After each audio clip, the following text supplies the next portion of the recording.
Or hasn't yet. Maybe the can't remember, but he was, That was tacos. and down, they were It was wet. and the bottom fell out of the Shell. shell. Yeah. So,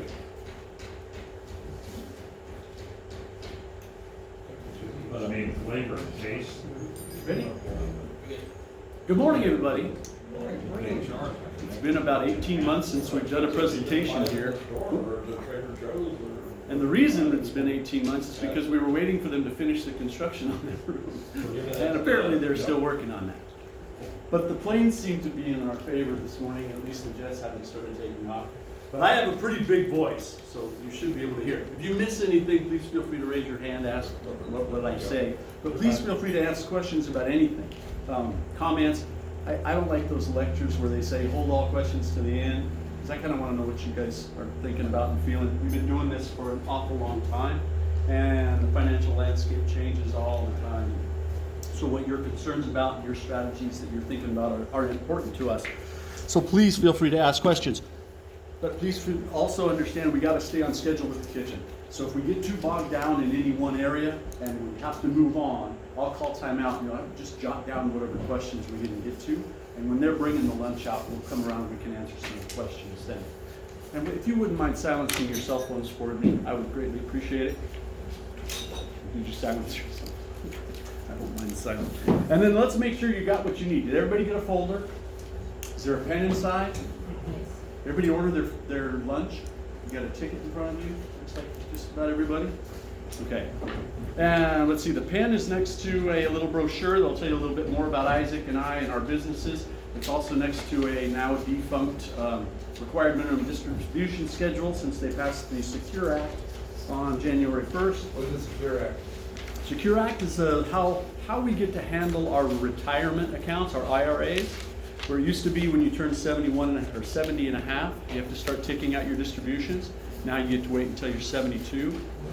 It also used to be that you could pass on your IRA to a loved one, even a 2-year-old, and there was a distribution schedule. They would have to start taking distributions based on their life expectancy, but they could stretch it out over their entire life. Could be hundreds and hundreds of thousands of dollars. They've taken that away. You can now you have 10 years from the day you inherit an IRA to get rid of all the money and pay all the taxes. You can't stretch it anymore. But there's ways around that, which I will tell you about in a second. But let's finish this up. I'm sure Isaac handed you one of these, or if you're here with somebody, you got one for the two of you, and he asked you to probably put your name at the front or at the bottom of the front page. But I'd like you to take the second page that says your copy, rip that one off and take it home with you. It's got this 6 different topics that we're going to cover. It's also got our contact information. You don't need to write your name on that one because that one's yours. So we'd like you to use the front page that's got your name at the bottom as kind of a score sheet as we go through this stuff. Not every one of these topics is going to apply to everybody here. Some of you will be more interested in some things than others. So as we go through, we're going to move pretty quick and cover an awful lot of information. By the time you get down to section 3 or 4, you won't even remember what the first one was. So I'll help and hold this up at the end of each section and say, now if this is something of interest to you, or hey Greg, I've got one of those and mine doesn't work like that. Something where you want to get some more information. We'll just have you make a little tick mark at that section. So as we go through, we build a laundry list of the things that you might want to sit down and get some more details about. And then we tie that to your name at the bottom. And for those of you who want to, we'll come around and we'll collect these and we'll try and plug you into our appointment schedule. But we take these sheets with us to do our research so that when we get together and we talk with you, we're forearmed to be ready for conversations about just those topics. Very scientific.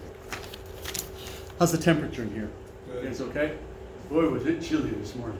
We walked in and they didn't have a fire going and it was, you could see your breath. Oh my. By the way, I'm Greg. This is Isaac. Feel free to ask questions of either one of us if you need anything at any time. I believe Jesus is the gentleman taking care of us for lunch today. Have you eaten here before? Has everyone? It's good. Really good. We try to only pick places with really good food. We did a home buffet once, and we will never do that kind of thing again. Yeah. If it isn't good food, we don't want to show up. So I'm going to give you a little background on who we are. Why have we been doing this for 16 years?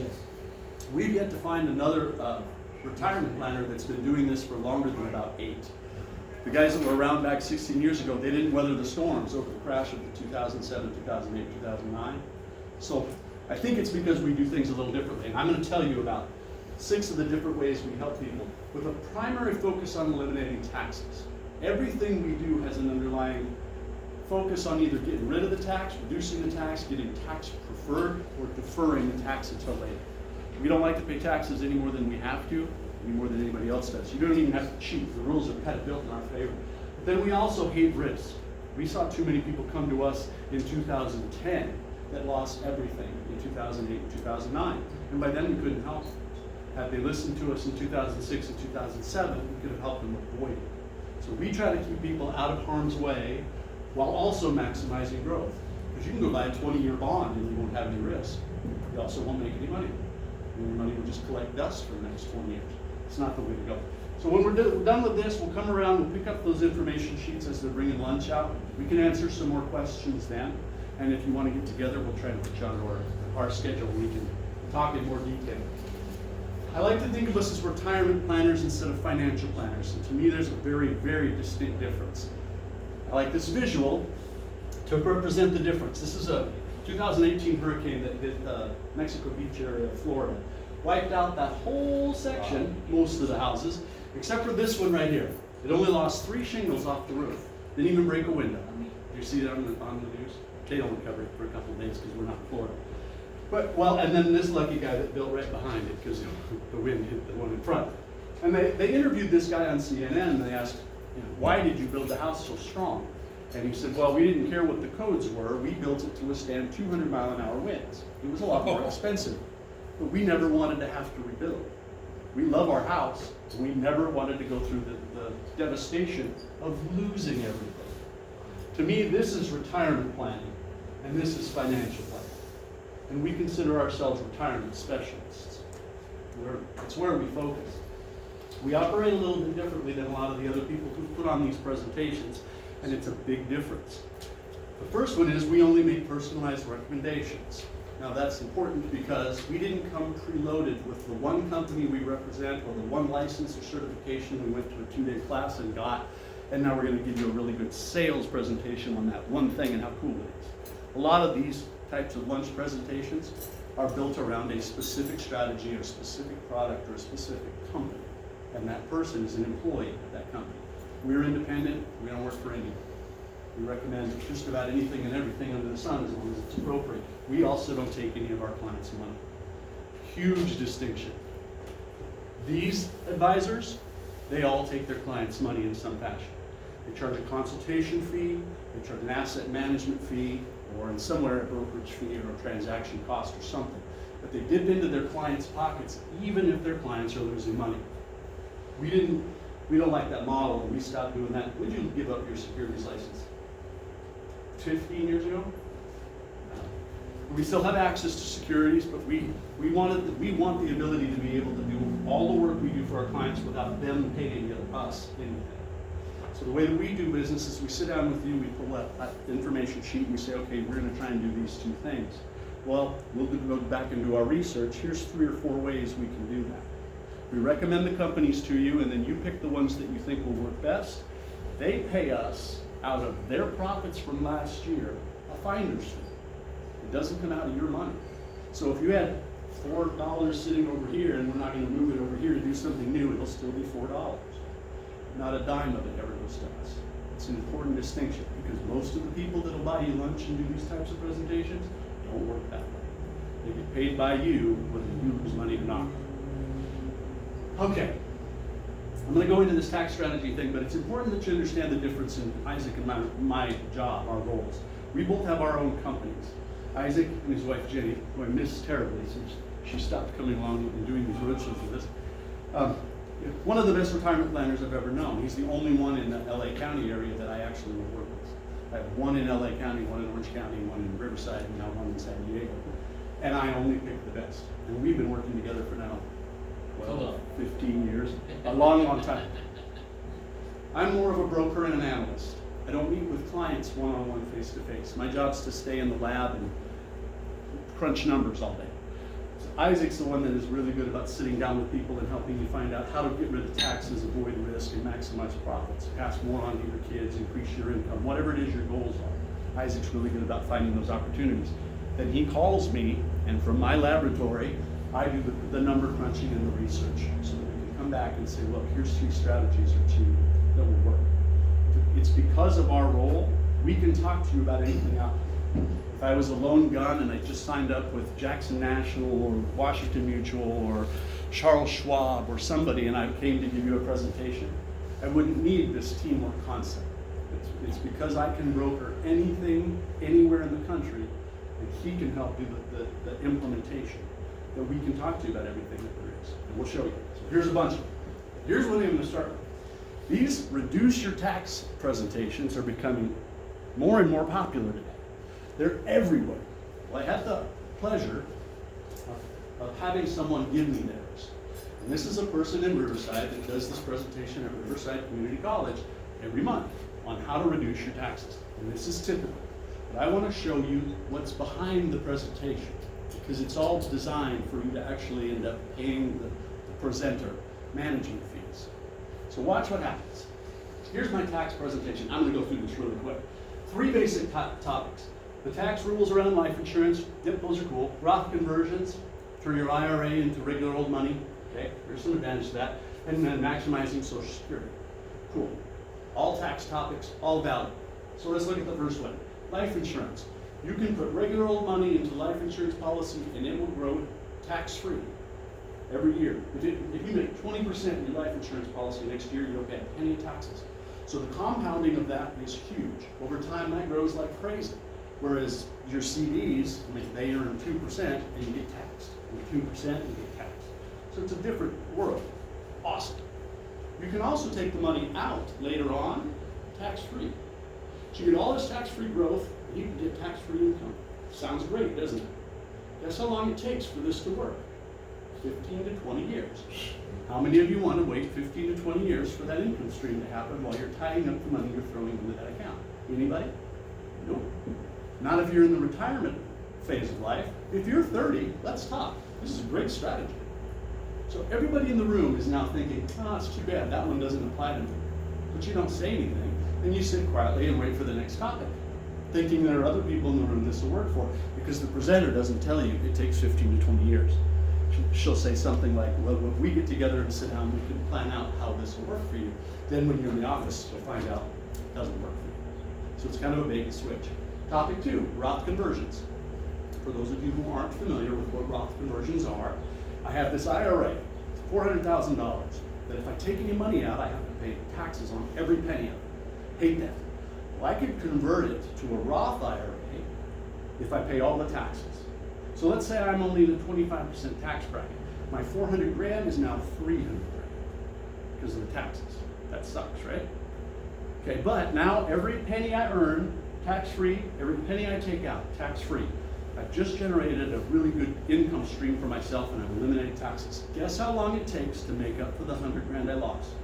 15 to 20 years. Y'all want to wait that long again? No. So here we are at topic number 2, and you're sitting in the audience going, oh shoot, that one doesn't apply to me either, but I won't say anything. Hope Lynch is good. And you wait for the next topic to come along. So the next topic is maximizing your Social Security. This one's quick. How many of you want to live on $32,000 a year of income? Anybody? Then you're gonna pay taxes on your Social Security, and this doesn't apply to you. But there's a really cool way I can make a presentation and show you that this type of income could be removed and repositioned, and that would reduce the amount of the income that they apply to the equation. And you'd be very impressed. You'd want to sit down with me later. But it won't apply to anybody in this room. If you live anywhere near this restaurant, within driving distance, it doesn't apply to you.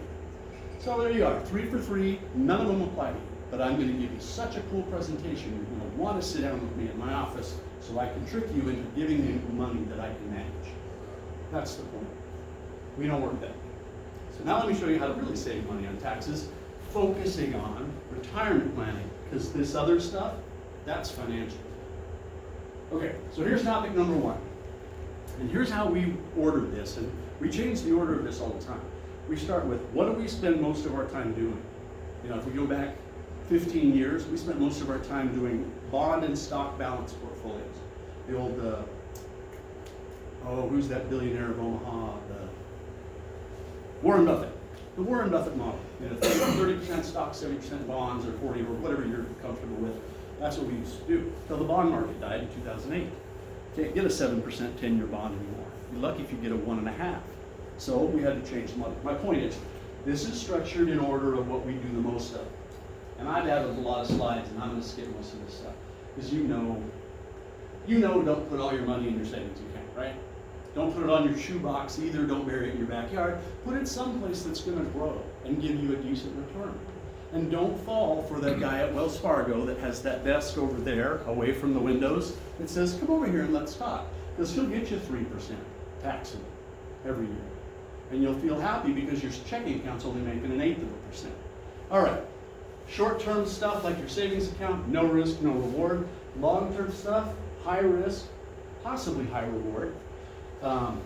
We work in the middle. We don't work in this stuff and we stay away from risk. We work in this middle-term commitment type of time frame for a couple of reasons. The financial landscape in our country changes every 10 years. If you look back at where we were at 2010, that was a different story than it was today. We were still reeling from the loss in 2008. If you go back 10 years before that, 2000 began the lost decade, because from 2000 to 2010 went like this and then right back up. You ended exactly where you started 10 years prior. You don't want to be stuck in anything that's going to make you commit longer than maybe a 10-year, 5-year plan, unless it's in something like rental properties and that kind of stuff, which I highly recommend, but not for all of your money. Part of your money needs to be safe and away from this kind of stuff. Because stocks and ETFs, mutual funds, they can look like my EKG on a daily basis. They're up and they're down. In fact, more so today than ever. The market was down 2 days ago. I think they said it was the worst day they've had so far this year. They were very dramatic about it. The market was down 14 points. The volatility index was up 17, meaning the amount that the needle kept going like this, up and down, was up 17 points. That's bad for us. Because when the market does this stuff, we can't respond fast enough to go in and sell our Apple stock and buy the Boeing and move to the IBM and go back to keep up with the volatility. So don't fall for it when people say, wow, the market's higher than it's ever been. It just keeps going straight up. It doesn't. It goes like this, and then like this, and like this. And every time it dips, we lose money. If you're not a billionaire, you lose money. 2 days before Christmas, the market went down, 3 days. The market went down 500 points in one day, came back 500 points in the next day. Did we suffer? Well, how could we? The market was here, and then it went down, and it was right back there, so everybody's fine. No, it went down because of an Apple loss, it came back because of a Boeing gain. Two totally different companies. So we did lose. Our traders didn't go in and sell our mutual funds and rebalance our accounts fast. My point is, this stuff can have huge payoffs. Does anybody own Apple stock in here? Have you owned it for at least 10 years? I'm going to sit next to you at lunch. The problem is, I bet some of us in this room, including myself, used to own it or have owned it for a little bit of time. Very few of us rode the wave of the, man, they keep saying that iPod will sell. It's just not selling. What's wrong with that guy? Sometimes the long term can pay off. Here's what we know as analysts. Just go back and watch the history of our economy. Every 7 out of 10 years are up. Take any 10-year span from this day and this day, go 10 years forward, 70% of the time the market's up. What we do is focus on just participating in the ups and avoiding the down, so you don't have to rebuild your house on the beach. If I can share in a lot of the up, not all of it, I'm not greedy, and never have to fill the hole that I dug, I'm better off. That's our plan. All right. So more and more we do that with index annuities. Before you get up and leave, we didn't like them either. Before 2008, we never recommended index annuities. They were not good investments in our opinion. But after the crash, they changed rules around how they work. Now the only people who beat them up are people who can't sell it. These guys. They have radio shows, they have TV infomercials, they have their own investment houses, and they all say things about, don't you dare put your money in index annuities. And all 3 of these people are not allowed to sell index annuities legally. They have assets under management. which means all of their clients give money to their firm, and then they manage that in mutual funds and ETFs and bonds and gold and foreign currencies and stuff, and charge the clients a fee. Index annuities are sold by insurance companies, and any investment in an insurance company by law cannot have fees charged. So if you hear somebody say, stay away from that investment, that's a bad investment, it's because that's code for I can't sell it. I go broke if you buy these. Okay, I didn't like them either, but for different reasons. I've always been able to sell them. What I didn't like about them in the past, well, I've always liked that the principal was guaranteed. If the market goes up, I'm going to get a piece of it. If the market goes down, my money just sits on the sidelines and wait. I always liked that there was super compounding, but it was so low I didn't care. Index annuities at best used to earn single digits. I always hope that's John Travolta's plan. I don't know why, but every time a jet takes off, I'm like, is that John Travolta? So yeah, we could get super compounding back in 2006, but at best I was going to get 8%. And in the market back then, I could do better. Here's what changed, and I'll show you the safety part of this, and I'll explain what changed as I go along. For those of you who aren't familiar with what index annuities are, the annuity is an investment that you make through an insurance company, and they give you interest return based on the performance of a financial index, like the S&P 500, the Dow Jones, the Nikkei, the Eurodow, the Russell, the Hang Seng. There's a lot of them. So when the market performs well, I'm going to get a share in that. When the market performs badly, I don't have to take a hit. That's why they're so popular amongst baby boomers today, as we're all moving more and more into our retirement years. By the way, I come in just under the wire as a baby boomer myself. I was born in 1964, goes from 46 to 64. So I too am in the baby boomer range. So let's go back in time. May of 2000 was the worst crash our country had ever seen. All of the internet startups, such as Silicon Valley and Palo Alto, they all were doing huge growth, and they all imploded at the same time. Bad crash, and the market went down, down, down. If I'd have had 100,000 that followed the S&P, I would have lost $38,000 in 3 years if I hadn't gotten out. But then it would have slowly come back. Remember that lost decade. So let's play this out over a 7-year span.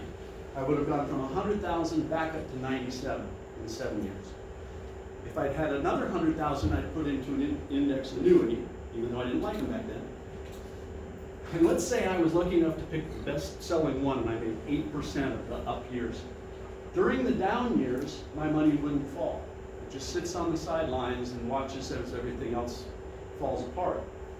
But when the market comes back, I start to get to share in this, and it's tax deferred.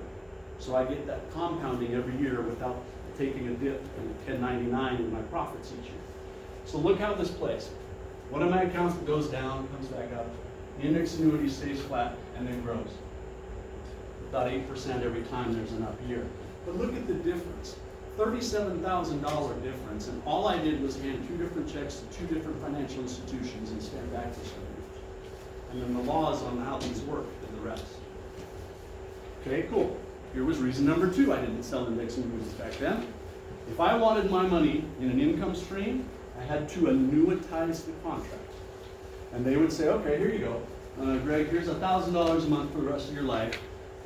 Buy con Dios, don't ever call us again. Because as soon as I made that contract, I could never go back and get the cash. The only way to get the cash is to sell my income stream to those, remember those guys, it's my money and I want it now. The J.G. Wentworth people, they'd buy my income stream for about 50 cents on the dollar and give me half of what the account was worth. That's gone. You'll still see J.G. Wentworth, but they can't deal with annuities. And then if I died, the insurance company got to keep the money. That was horrible. So let's say I get my $1,000 a month. In the second month, I go to the Bahamas and I'm playing golf. I get hit in the head and I'm dead. My kids don't get the $134 grand. The insurance company got to keep it. They changed all those rules after the crash of 2008. So let's look at today. Here's what we just looked at, 2000 to 2007, the crash of 2008, 2009, and then this climb that we've been going on ever since. And now here we are, almost February of 2020, and I'm going to need a bigger chart because I'm running out of room. But we are way up here now. So if I gave you the pencil and said, come up to the chalkboard and draw where we're going next, which way would you go? There you go. Optimism. They fixed it. It'll never crash again. See? Look. No problems. Well, I don't think that's true. It'll fall. But I've been saying that since right about here. It's got to fall any day now. It's going to crash. It's going to be hard. What's sad, though, is the higher the peak that we get to, the harder the fall's going to hurt. And unfortunately, in our country, we don't know how to get up to the peak and look at the Grand Canyon and go, okay, let's walk back down the way we came. We jump off. And that's why we get these huge dips. So I don't know what'll cause the next one. A lot of different theories. But the next time, I'm going to back up a slide. The next time we fall, this kind of protection will be more important than we've ever seen. Okay. So the protection's always been there. Love that. But remember I said the best you might be able to do is about 8%. Single-digit returns was it. Couldn't even keep up with the market. Now, because so many of us baby boomers and retirees have moved away from risk and more towards the safety, they've become so competitive that this is the top 4 index annuities performing over a 10-year period against the S&P 500 over that same period. And I wanted to leave in the crash of 2007. But my point of this is to visually, graphically show you they're outperforming the market now. Double-digit returns are not uncommon. I've gotten 2 so far. First of the year, Guggenheim, Highlander, 14 and a 15% return on the first year. So my point is, you can do better than 8% now because they're so competitive. Every year, what is it, 20 billion a year more goes into annuities every year as the retirees get older and older? It's like somebody putting some gasoline on that. Yeah. Because people are jumping to that product now. Because they see the effect of it. Just to kind of go back a little bit, 2018 was bad, right? So probably January. Some of people probably lost, -3, -6, right? For the people that actually, some of my clients that actually has an account, they're sitting pretty because they didn't lose anything, right? And this year, 2019, they get either a 9 or a double-digit return, and they're very happy with it. So I said, well, some people say, well, I was negative last year, but I made 14 this year. Okay, well, you're only 14%. If that thing takes a dive again, which is been doing this the last few days or weeks, then you're losing all the profit again. For some people who already made their profit, they don't have to worry about it. So that's the beauty of this product. It is. No, it's an excellent point. And it's rare anymore that I have conversations with people who are wanting to move more money out of this kind of safety and back into this kind of risk. Yeah, I always have one.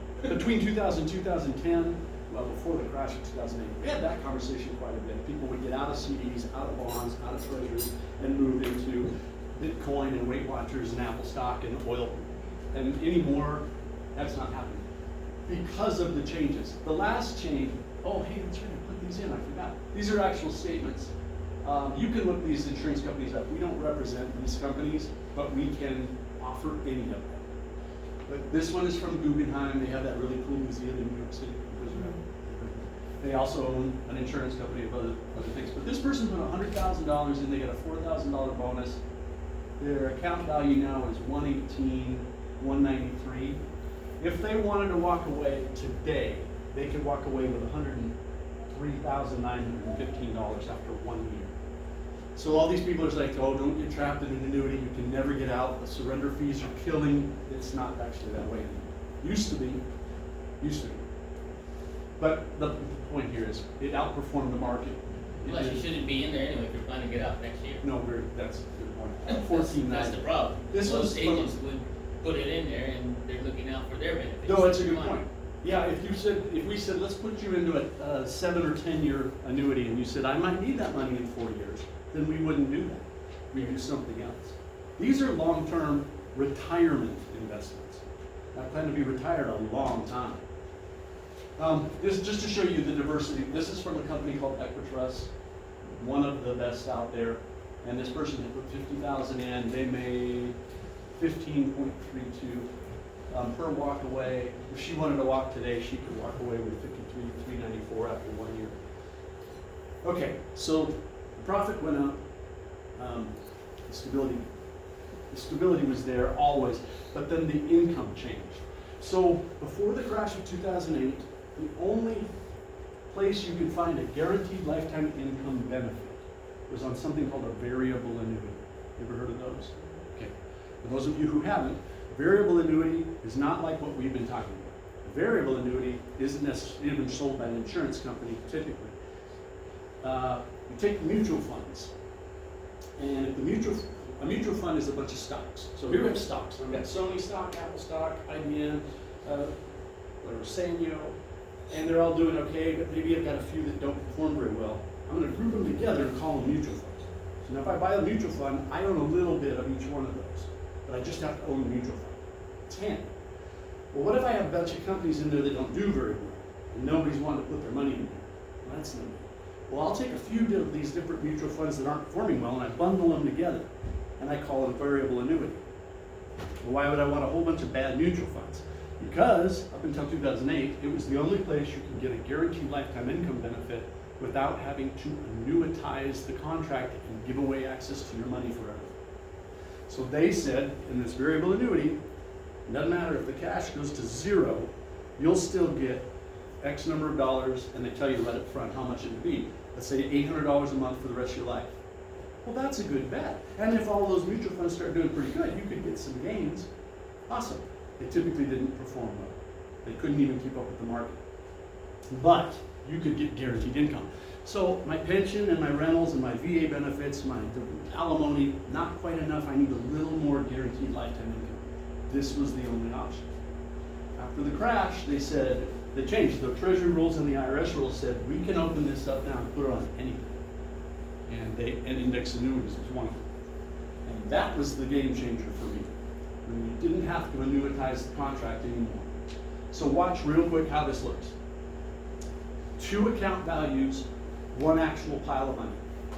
If I put $200,000 in here and they gave me a 10% bonus, I'd have $220,000 in cash. And this phantom account that's growing to tell me what my income would be. So this is cash, I can go buy a motorhome. This is income stream money I can take. That one's going to grow at a guaranteed 8%. They're all different. I'm just using one to demonstrate the example. At this company, I don't even remember which company this is, but this 220 will grow at 8% guaranteed. What if we hit that bump and the market does this for the next 3 years, and my index growth is 0? I'm not losing any money, I'm not gaining any money. Doesn't matter. On the income side, 8% every year gets applied to this. And when I finally decide I want to turn on the income, it'll be based on that amount. Let's play it out a few years. 8 years down the road, that 220 will definitely be 400,000. The market, let's say, did 4.5, something like that. 8 years down the road, my cash value is only 320. Now, in the old days, before they changed the rules, this would be the only account value I have to work with to turn on my income and annuitize the contract. Now I can do it differently. I have 400,000 I can work with to determine my income. That makes sense so far? 2 values, 1 pile of money, 1 phantom account that's going to decide what my income stream is. So watch how this plays. Same boxes. This side of the black line is cash, but we don't know what the market will do. So I just put in an average 3%, 5, and 7 per year. That somewhere, and maybe a little better, but let's be conservative. Let's say it does 5 over the next years on average. You play it down the road 8 years again. In the old days, this would be the only cash account, only account value I would have to work with. And then I would say, I want my lifetime income. They'd say, okay, Greg, annuitize $309,000. We're going to give you about 6% of that per year. So I'm going to get $18,000 a year. So $3,000 a month, or 18, by the way, 12, $1,500 a month for the rest of my life. Make sense? Then they changed the rules. I have this income account growing at 8% guaranteed. So 8 years down the road, I have $404,000. And they say, okay, we'll give you 6% of that number, which is $24,000 instead of 18. Guaranteed. Because if the market had only done 3, and I was here and I only had $265,000, I might wait a little longer to turn on my income. They can't change the numbers. Once I go in, we can calculate every year, how much will they pay me, and what will my income stream be? But the killer is, I'm gonna get that 24,000 every year, and they're gonna keep crediting the cash side when the index goes up. Well, that was a game changer to me. You're gonna keep refilling the bucket as I keep taking water out of it? That's huge. And then I can leave anytime I want. Down the road, my grandkid gets into Harvard, like, look, I need this 263, I'm out. And I can have all the cash, and if I die, my wife can either continue the income stream, take the cash and run, or whatever she wants, or any of the beneficiaries, right? Not just the spouse. Concept makes sense? I don't quite understand how on that 8%, Okay. you're down there for 400,000. And yet, if he bails out, he's only gonna get 263. Okay, fair enough. I had the same question in my head the first couple times through. So, this side is gonna grow when the index goes up, go flat when the index goes down, grow when the index goes up, go flat when the index goes down. This is my real printed paper money growing based on the profits of the market. This side is a phantom account. This exists in math only to give me factors that will determine what my lifetime income amount will be at every given year. Because this 6% number changes every year along the way. Like Social Security, the longer you wait, the more they pay you. They've got a payout factor for each age. And if you wait till you're 70, they give you a higher number. So same here. If I waited another year or two or three, I might have 6.1% or 6.5%. But this is all imaginary until I turn it on, and then these checks are cash that come to my bank account. The whole time, though, the real printed Benjamins on this side are going up and down with the market, minus my withdrawals for lifetime income. Does that help? Kinda. Kinda? Probably one of the Go ahead. reasons, sorry to interject. He explains this better than I do. One of the reasons why they have this phantom account here, and one reason also people are actually buying this. Let's say you have an IRA, right? The older you get, most people become a little bit more conservative with their portfolio, right? Hopefully. To protect their principal, just in case there's another catastrophic event that happens. So this actually is just in case, let's say the value here is lower, let's just look at 5%. It's 309 here, just in case this doesn't make enough rate of return that when you're about to retire, now you have a choice basically. If you didn't have this, you just have to base your retirement out of this dollar value right here. This right here protects your income because you already know from day one what you'll get 8 years later. So just in case this doesn't earn 8% or 7%, you can look at this value right here and they'll calculate your income based on the higher value versus that value. But if I decide I want to move to Maui and take my cash and buy a condo, this is the account. This side of the line is where I go. You get it? You got your left pocket and right pocket. It gives you the best of both worlds just in case. Right. And you can't outlive it, which is crucial to me. My grandma lived 3 days before her 100th birthday. My grandma passed, and I hope to beat that by quite a ways. So if I live to be 135, that's a lot of golf and wine and movies. I'm going to need money. So even if I spend this money down to zero, because I'm taking this cash, and I live to be 130, this will never stop. It keeps going. Remember the time in 2008 when we had the crash? Remember how many people that was planning to retire Yeah. that decade? And some of them, to be honest with you, some of them still hasn't recovered until now. They're still working. Yep.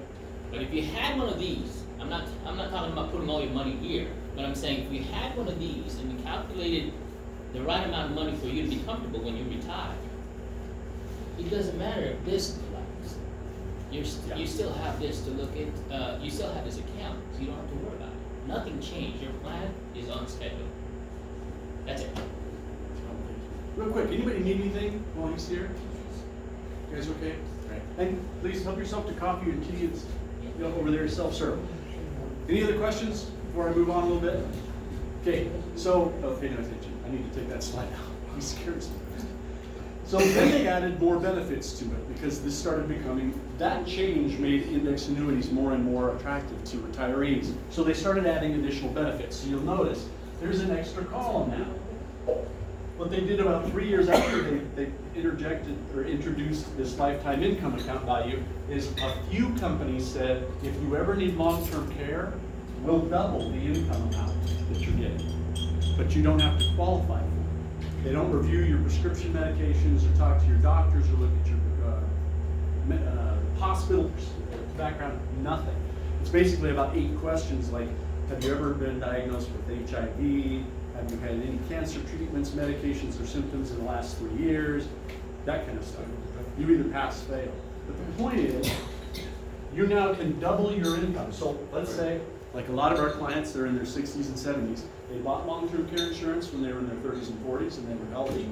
And now the cost of medical coverage has gone up so high, their level of benefit won't even cover half of it. But they didn't know that. And now they don't qualify because they've had strokes or they've got type 2 diabetes or high blood pressure, heart conditions, whatever. This is an avenue to help you get something without any kind of medical review. And it'll cover in-home care. This isn't confinement care like most plans, where you have to be locked up for 6 months before they'll even start sending you money. So, like my grandma did, I could have a hospital bed brought into my living room and watch Jeopardy and have nurses come in and take care of me at home and stay at home as long as I can. And then they added a death benefit to it. So if I was in this plan and I pass away, this number, this hypothetical income account value, can actually be a death benefit to my beneficiaries. It can't ever be the cash that I go get and take and move them out of it. But if I wanted to, I could pass on a little more than I would have on the cash side, depending on whatever the market had been doing. They're getting more and more, they're trying to come up with more and more ways to get you to come to their company and invest your money there, because so many of the retirement dollars are going into these already. Questions? Okay. I'm going to move along. This is for the safe part of your money. Remember, we never want you to get rid of everything that you have at risk. I mean, don't sell all your rental units tomorrow or sell your Bitcoin stock. I mean, don't want you to do that. But we don't want you to be so heavily weighted in the risky stuff that if everything falls apart, you have to sell your house or move in with your kids. And when it's